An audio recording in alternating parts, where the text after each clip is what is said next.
The music you listen to every day is quietly rewriting your emotional baseline, not as a metaphor.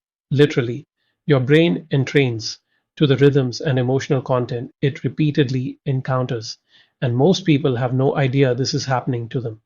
If you've ever noticed your mood, patience, or even your values shifting over years, your sound diet may be the reason. In this video, I'll show you number one, why sound isn't just something you hear, but something that physically restructures how you process emotion over time. Number two, the three mode framework from Vedic sound science that maps exactly how different music is shaping your character right now. Number three, a practical daily ritual for auditing and upgrading your sound diet so you're steering that change instead of just being carried by it.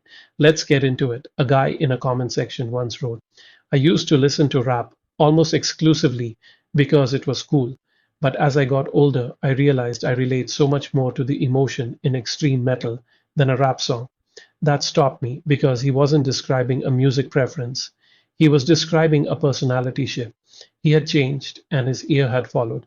The question nobody asks is which came first?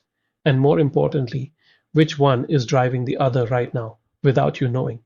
There's a researcher named Stefan Kolsch at the University of Bergen who spent years mapping what music actually does inside the brain, not what people report feeling, what physically happens.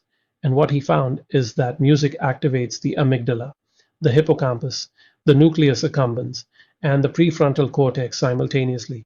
That's your threat detection system, your memory center, your dopamine reward circuit, and your decision making layer all firing together.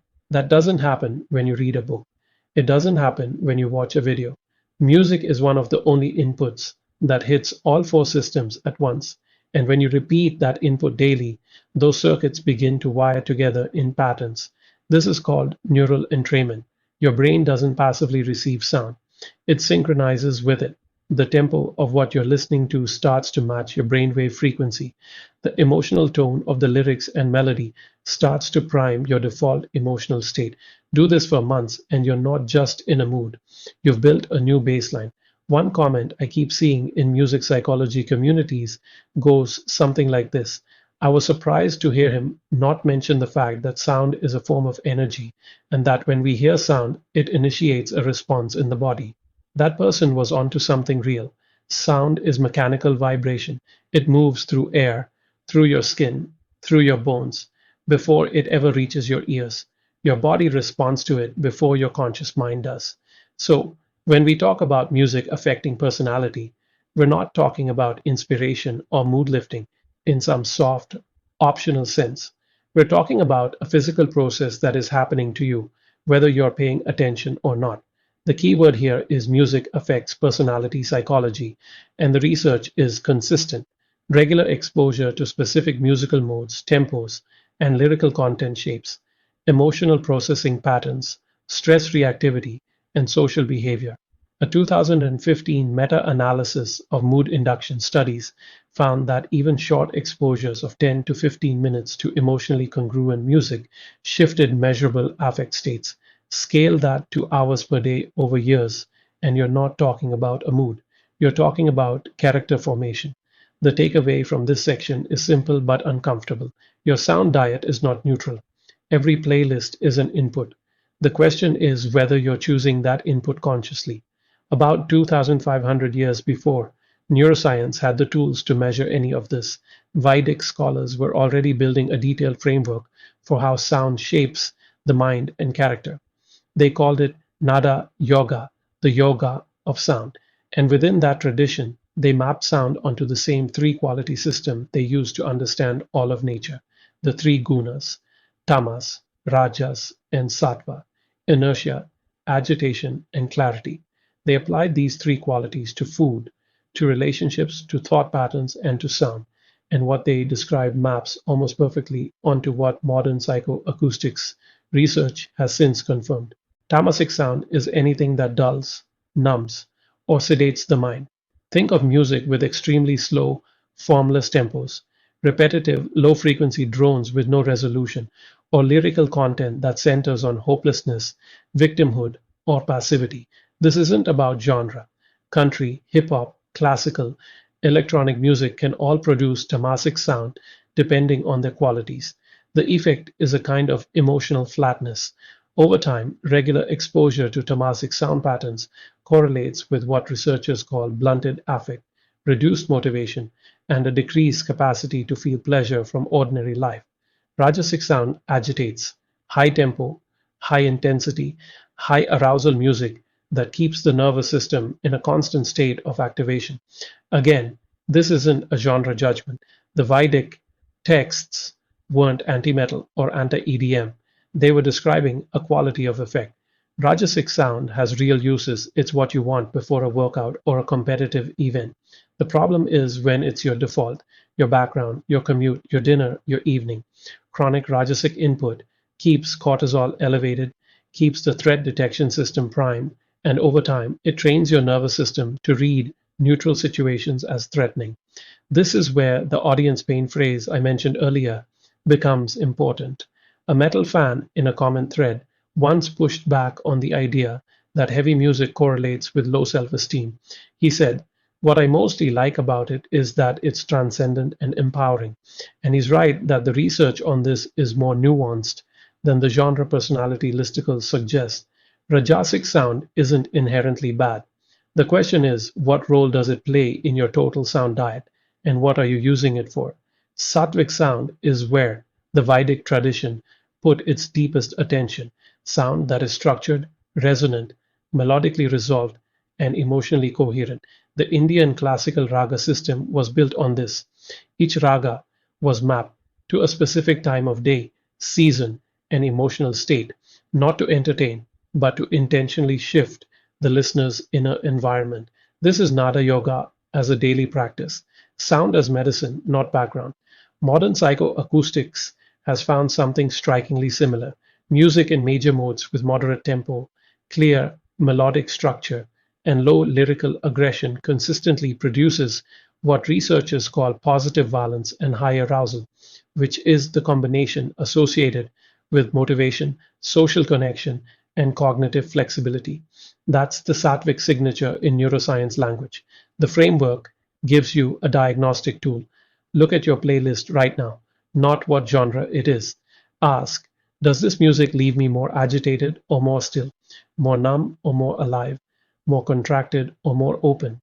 That's your guna audit. Most people treat music as wallpaper. It's on while they drive, cook, work, fall asleep. And because it's always there, it never feels like a choice. But that's exactly when it's doing the most work on you, when you're not paying attention. The Vedic concept of Brahma Muhurta, the pre dawn hours, was treated as the most important window for shaping the mind's orientation for the entire day. What you put into your mind in the first 30 to 60 minutes after waking sets the emotional tone that your nervous system will return to throughout the day, even under stress. The ancient practitioners used Mahantru raga and specific resonant frequencies in that window deliberately. You don't need to adopt a spiritual practice to use this insight. The neuroscience backs it up independently. Your cortisol is naturally highest in the first 30 to 45 minutes after waking, a process called the cortisol awakening response. What you expose yourself to during that window either amplifies that stress spike or helps regulate it. High aggression music during that window trains your nervous system to stay in a high alert state. Structured, resonant, melodically clear music during that window can actually modulate the cortisol curve. This is conscious listening as a daily practice, not passive consumption, intentional input. The ritual has three parts, and each one takes less than 5 minutes to set up. First, the morning anchor. Before you check your phone, before you put on whatever you listened to yesterday by habit, choose one piece of music that is structurally sattvic, moderate tempo, clear melody, low lyrical aggression, high emotional resolution. Classical Indian ragas written for morning are the most rigorously designed for this, but Western classical, certain ambient music, and even some acoustic folk can serve the same function. The criterion is, does it make me feel more open or more contracted? Play it while you make coffee, while you sit quietly, while you do whatever your morning routine is. Do this for 30 days, and your default emotional baseline will shift. That's not a claim.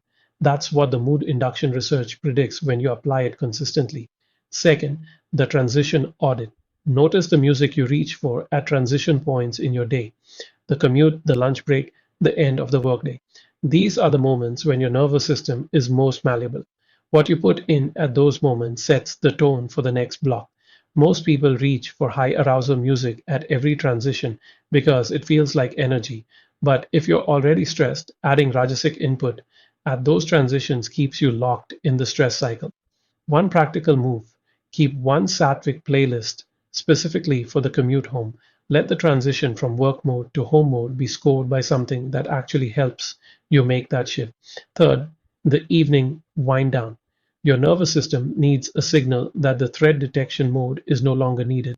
High tempo, high intensity music in the 2 hours before sleep keeps sympathetic nervous system activation elevated, which delays sleep onset and reduces sleep quality.